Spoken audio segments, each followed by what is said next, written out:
Bonjour à tous, j'espère que vous allez bien.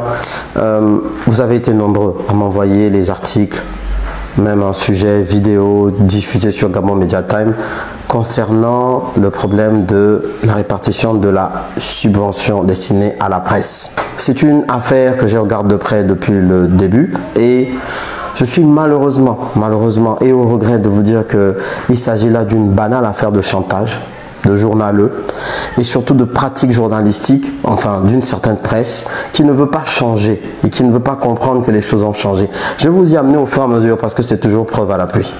Face à ce qu'il qualifie de gestion opaque et discriminatoire de la subvention publique à la presse, plusieurs organes de médias privés ont décidé de rompre le silence. Dans un communiqué adressé le 15 avril à la presse, les professionnels des médias annoncent la tenue d'une réunion de crise ce jeudi 18 avril 2025 au siège du groupe Superstar Media pour recenser les préjudices subis, organiser la riposte et envisager une action judiciaire contre la ministre de la Communication et des Médias, Laurence Ndong. Selon les signataires du communiqué, malgré les nombreuses démarches engagées, la ministre de la Communication aurait refusé de rendre publique la liste complète des bénéficiaires de la subvention à la presse, les montants alloués, ainsi que les pièces justificatives. D'abord, c'est très important d'avoir au Gabon, comme dans tous les pays, une presse indépendante, forte, autonome. C'est très important. Quitte à ce qu'elle soit subventionnée, on va dire ça comme ça, parce qu'on sait que c'est très difficile. Pourquoi pas pour un début, jusqu'à ce que la presse privée notamment puisse être autonome. C'est important. Donc oui, on va aller aux origines de tout ça, de cette subvention. Mais j'aimerais dire que la presse, c'est le quatrième pouvoir. Mais un quatrième pouvoir qui est d'autant plus important qu'en cette 5e République, nous avons besoin, au moment où un régime s'implante, d'avoir des journalistes et non des journaleux et des personnes qui ont une éthique, une déontologie et surtout qui sont compétentes dans leur domaine, qui sont en règle. C'est très important. Alors, les différents sujets nous parlent de subventions, de partage de 500 millions, du ministère de la Communication qui est impliqué, de plusieurs choses. Mais de quoi s'agit-il exactement? Allons-y à l'origine de la chose. Alors, en gros, la commission qui va se charger de la répartition des subventions pour la presse écrite et en ligne, elle est fixée par voie réglementaire.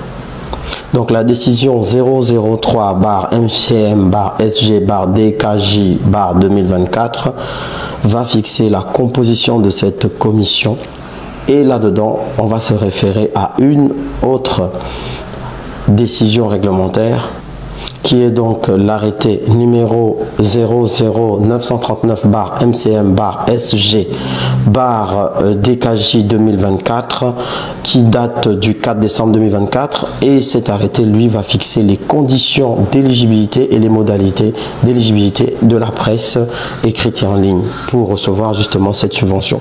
Jusque là, vous voyez, rien d'étonnant, tout est fait dans les règles, c'est juste, on suit ce que disent les textes. Intéressant, c'est que dans la composition, il y a en fait un mix. Il n'y a pas que les personnels du ministère de la Communication. Vous retrouvez un représentant de l'UNESCO, un représentant de la primature, un représentant de la haute autorité de la communication qu'on appelle la HAC, un représentant de l'audiovisuel et de la cinématographie, en la personne notamment du directeur adjoint, le directeur central des archives et de la documentation, le directeur de l'agence de presse, un représentant de l'Organisation internationale de la francophonie. Bref, tout est fait pour que rien ne soit opaque, que tout soit fait en toute transparence et que cela ne dépende pas du ministère de la Communication. C'est la commission qui prend les rênes. Et à la tête de cette commission, il y a le secrétaire général du ministère de la Communication, mais qui agit en tant que président de la commission et qui ne décide pas tout seul. Personne ne peut dire que les décisions de cette commission émanent ou sont de la responsabilité de la ministre qui ne siège même pas dans cette commission. Vous voyez, là, on commence à rentrer dans la mécanique du chantage. Bon, maintenant, on a la composition. Il faut rentrer dans le détail maintenant de il faut faire quoi pour bénéficier de cette subvention gay. Donc, pour bénéficier du Tchoko, du Kaolo, de la subvention, voici les conditions d'éligibilité. Ah, si tu ne remplis pas une des conditions, tu es éliminé. Allons-y, doucement, doucement. Donc, il faut joindre la copie de la carte d'identité nationale du dirigeant de l'organe de presse en question. Si tu n'es pas Boma, éliminé. Être titulaire d'un agrément de commerce et d'un agrément technique. Si tu n'as pas l'agrément, pas les trucs du quartier que tu vas faire à gauche, à droite, éliminé. Justifier d'une durée d'existence minimum de 2 ans. Si tu as créé ça hier pour avoir la subvention, éliminer les 2 ans. Être détenteur d'un récépissé de déclaration de parution. Il faut avoir ton récépissé. Il ne faut pas dire j'ai perdu. Il faut bien montrer ça. On vous connaît. Avoir un responsable de rédaction détenteur de la carte de presse délivrée par le ministère de tutelle. Est-ce que tu as ta carte de presse? Parce qu'il ne faut pas juste dire oh je suis journaliste. On vous connaît. Il y a beaucoup de journaleux là. Juste parce qu'il peut écrire 2 articles, il dit déjà qu'il est journaliste. Carte de presse obligatoire. Et puis il faut avoir le responsable de la rédaction. Il y en a même qui n'en ont pas. Fournir 2 copies de la carte de presse de 2 journalistes de l'équipe de rédaction. Pas seulement le responsable de la rédaction, il faut 2 journalistes. Ah, pas les gens que tu prends au quartier que non, il paraît que tu sais écrire, tu étais en lettres modernes. Fournir un plan de localisation du siège social. Ah, parce que si tu es localisé au ciel, parce qu'il y a les gens qui sont en haut, on lui dit que l'organe de presse est localisé où il te montre vraiment la géolocalisation du paradis, tu sens que c'est pas bon. Fournir la quittance de la SEG. Oui, si tu n'as pas de compteur ou si tu as l'habitude de tirer au poteau, c'est pas bon, c'est pas bon. Faut changer ça. Voilà. Produire un quitus fiscal, il faut être en règle au niveau de la fiscalité. Parce qu'il faut aussi faire rentrer le Kaolo pour nous tous. La fiscalité, c'est pour nous tous. C'est la fiscalité qui va changer nos vies. Fournir les attestations des organismes de protection sociale, notamment la CNSS, la CNAMGS. Il faut aller payer. Il faut aller payer ta CNAMGS et ta CNSS, la NAMGS. Parce que ça aussi, c'est pour nous tous. Il ne faut pas que tes gens tombent malades. Après, on ne sait pas, il faut les amener chez le Nganga pour les soigner. Et tu dois cotiser, comme tout le monde. C'est important. Présenter son bilan d'exploitation annuel. Ah, l'affaire là, il y en a qui ne savent même pas ce que c'est. Donc vraiment toi, si tu veux vraiment bénéficier de subventions, faut remplir parce que c'est pas tout de dire que tu es un organe de presse sérieux. On doit aussi voir ça. Fournir les justificatifs de l'utilisation de la subvention 2023 pour l'année 2024. Oui, parce que subventionner, c'est t'accompagner dans quelque chose. C'est pas oh j'étais malade. Bon, on va voir ça pour quelqu'un pour tout à l'heure. Hein. J'étais malade, donc j'ai utilisé la subvention parce que ma belle-mère aussi vraiment, elle a déménagé, elle est venue habiter avec nous. J'ai dû acheter les sacs de riz. Non. Subvention de la presse, c'est subvention de la presse. C'est pas le Tchoko pour aller manger au quartier. C'est pas ça. Bon, faut quand même expliquer ce que tu as fait avec en fait. Hein? Bon. Fournir le plan d'utilisation de la subvention 2024 durant l'année 2025 et être de nationalité gabonaise. Maintenant, il y a d'autres conditions, hein, parce qu'il y a aussi le plan des capacités techniques et professionnelles. Il ne faut pas fournir tout ça, c'est le Kaolo. Explique-nous aussi. Disposer d'une équipe permanente de rédaction comprenant au moins 2 journalistes professionnels, tous détenteurs de la carte de presse. Avoir un correcteur ou un secrétaire de rédaction justifiant d'une expérience professionnelle minimum de 3 ans. Parce qu'il y en a là, quand ils écrivent là, c'est même pas la peine. C'est même pas la peine, c'est bourré de fautes. On écrit comme quelqu'un qui a pris les cobolos. C'est pas bien. C'est ça, c'est vraiment, c'est important de respecter ces règles. Avoir un équipement de rédaction. Ah, équipement de rédaction. C'est là où on vous attend au virage. Hein. Oui. Avoir un imprimeur ou un hébergeur.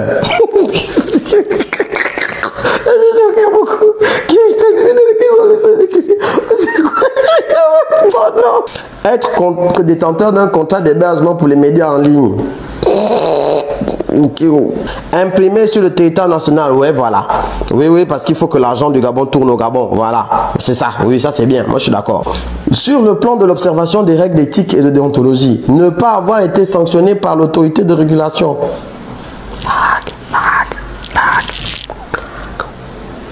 Engagé à respecter la périodicité, la fréquence de parution, le pluralisme d'opinion dans la ligne éditoriale et l'équilibre des traitements. Il y en a qui écrivent, ils ne font même pas le contradictoire. Ils n'essayent même pas, même nous les activistes, on fait le contradictoire. Enfin, je parle de certains, pas tous. Bon, bref, il faut quand même faire tout ça, c'est important. Ou bien, vous voyez ça comment? Ça, c'est ce qu'il faut pour avoir une vraie presse.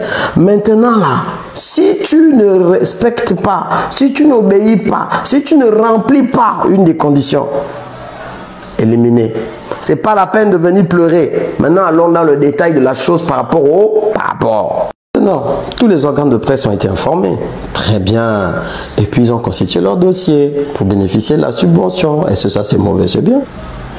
Au total, la commission a enregistré 102 dossiers.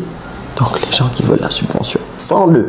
Dans les 102 dossiers, il y avait 40 qui étaient pour la presse écrite et puis 62 pour la presse en ligne. Ah. Sauf que, après examen de ces 102 dossiers, des demandeurs, quoi, des journalistes, quoi, et ben, la commission n'a pu retenir que 79 dossiers. Pourquoi? Parce que les autres là, absence de l'agrément technique, éliminé. Absence du récépissé de déclaration de parution de diffusion, éliminé. C'est pas eux qui décident, ce sont les règles, mon Dieu. Respectons un peu les règles, c'est important. Durée d'existence du média inférieure à 2 ans. Donc tu as créé ton truc hier pour avoir la subvention et puis c'est toi qui veux maintenant venir forcer pour dire que non, c'est comme ça. La subvention là, c'est notre argent, c'est l'argent public, on ne veut plus les journaleux. C'est ça. Absence ou insuffisance de la production, c'était un des critères. Sanctions liées à l'éthique ou à la déontologie. Les gens qui font beaucoup de diffamation à gauche, à droite là, qui déclarent des choses sans technique et sans fondement là, ils ont été éliminés malheureusement. Bon. Maintenant, on fait comment? Parce que les 79 là, ils ont été payés. Ils ont été payés. Eh oui. Sauf que les autres qui ont été éliminés là, les 23 là, c'est eux qui font maintenant le boucan. Mais le boucan là, les frères, bon, excusez-moi, il faut quand même aussi vous mettre un peu en règle en fait. Il y en a même un là, attendez. Parce que quand vous entendez Magazine Superstar, il faut aller voir un peu ce que c'est en fait. Magazine Superstar. Regardez d'abord vous-même les différents articles qui sont publiés. Le Magazine Superstar, mon Dieu. Déjà tu vois la qualité de ce qui est écrit, tu as envie de dire que mais il faut arrêter. Ronnie Star Billon, arrête. Lui et moi, on a déjà... Ronnie Star Billon, c'est lui qui est le leader de la fronde. Parce que lui, son média n'est même pas déclaré. Il n'a même pas la fiche circuit. Mais il veut quand même bénéficier de la subvention. Ça veut dire quoi? C'est la cour du roi Péto. Mais c'est vrai, Monk Bading avait raison de dire journaleux. Mais essaye de te conformer, puis tu auras la subvention de 2025. C'est l'année 2024. Mais non, vous voulez toujours forcer. On vous dit bien que les choses ont changé. Parce que vouloir l'état de droit là, c'est pas seulement vouloir faire le chantage comme on fait. L'état de droit, c'est accepter que les règles soient appliquées parce que ces règles sont importantes. Ce n'est pas la ministre qui décide des règles. C'est un cadre, c'est un corpus qu'il faut respecter. Les 79 ont été payés. Mon frère, c'est comment? Jusqu'à même... Bon, là, ça va loin parce que quand tu creuses le truc, le gars, il est en mode, ouais, non, en fait, moi, j'avais déjà décidé que je devais me soigner avec l'argent, là. Te soigner avec l'argent de la subvention, mais c'est pour accompagner ton exercice professionnel. En fait, c'est-à-dire, le truc, c'est quoi? Tu devais aller faire les plantations de manioc avec l'argent de la subvention? Non! Et on ne peut pas te dire ça, tu t'énerves, tu commences à faire le chantage. Comme c'est toi qui sais le mieux utiliser Gabon Media Time, puisque Harold Descartes aussi engagé dans une entreprise que je ne comprends pas, même depuis le dossier Opianga, je ne fais que dire que, ah Harold, c'est pas parce que tu es le neveu d'Opianga, il faut un peu d'éthique et de déontologie. À un moment donné, nous avons besoin, nous avons fait un travail où l'objectif c'était de se placer face au système Bongo PDG pour dire que quand il y a les dérives, on les sanctionne. Mais c'est pas faire du chantage, c'est pas vouloir imposer le désordre, c'est pas bien. On ne fait pas ça. On ne fait pas ça. Il faut savoir respecter les règles aussi, c'est important pour tout le monde. C'est fini aussi l'époque du chantage là. C'est ce que le CTRI, c'est ce que les nouvelles autorités aussi essayent d'imposer. Arrêtez votre histoire de chantage. Oh, si tu ne fais pas, je vais aller écrire contre toi. Oh bon, ok. Tu as fini d'écrire. Tu ne respectes pas les règles. Tu trouves ça normal. On doit faire quoi? Te reprendre. On ne te reprendra pas puisque tu ne respectes pas les règles. Maintenant, ce que tu peux faire, je te l'ai dit, vraiment c'est un conseil. Essaye de te conformer pour bénéficier de la subvention 2025. Bon là tu n'as pas encore été sanctionné par la HAC. Bon, parce que moi je vois certains articles là, c'est pas net. Hein. Tu as quand même déclaré que Brice Clotaire Oligui, en mars, hein, que Brice Clotaire Oligui avait créé son parti politique qui s'appelle Pensée Patriotique. Est-ce que là c'est une information qui est fausse? Donc un mouvement qui s'appelle Pensée Patriotique, qui est une transformation d'un autre mouvement existant, toi tu conclus que c'est un parti politique. Mais est-ce que tu sais, est-ce qu'on sait même là, Ronnie, ton média, est-ce que vous savez faire la différence entre parti politique et un mouvement? Est-ce que vous savez, est-ce que c'est normal? Pendant que l'exercice, et on veut la subvention. Non, faut arrêter. Faut arrêter. Bon, bref, vous avez tous compris, c'est une affaire de chantage. C'est une affaire de tu vas voir, parce que vous avez vu, hein, l'article a dit bien, hein, que pour le prochain gouvernement, vous voyez, donc c'est en mode, on va te pourrir, comme ça là, hein, le général Oligui ne va plus te prendre dans le prochain gouvernement, on va parler contre toi, parce que tu dois absolument me donner ma subvention, moi je dois aller me soigner avec, et puis voyager, et puis je devais faire une plantation avec ça. Ça veut dire quoi? Pourquoi les autres, j'ai pas. Ah, Rony. On s'était déjà tamponné sur une autre affaire, hein, où j'étais à OIM, j'ai assisté moi-même en tant que témoin oculaire à une situation, et toi tu as fait écrire dans ton média quelque chose qui n'avait rien à voir, en parlant de choses totalement fausses, inexistantes même. Je t'avais appelé, je te dis que Rony, en présence d'un autre activiste, que Rony, attends, moi je suis sur place, tu parles de quoi? Il y a ça date, hein, depuis d'un an à OIM. Est-ce que tu te rappelles? Voilà, maintenant ça te rattrape.